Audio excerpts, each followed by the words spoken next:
தேவன் எப்போவுமே லௌகிக துக்கத்தை கொடுக்கிற தேவன் அல்ல, அவருக்கேற்ற துக்கத்தை கொடுப்பார்.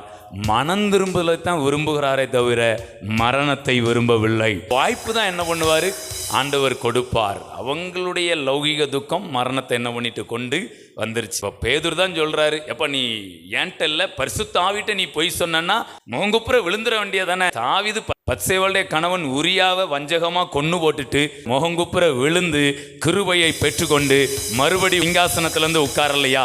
இதே மாதிரி அனனியாவும் சப்பீராலும் ஆண்டோட்ட மன்னிப்பை கேட்டுட்டு மறுபடி வந்து அழகா வாழ்ந்திருக்கலாமே. தேவன் அவருடைய மரணத்துக்கு காரணம் கிடையாது, தேவன் ஜீவனுக்கு தான் காரணமாய் இருப்பார். அவர் மரண அதிகாரி கிடையாது, அவர் ஜீவாதிபதி.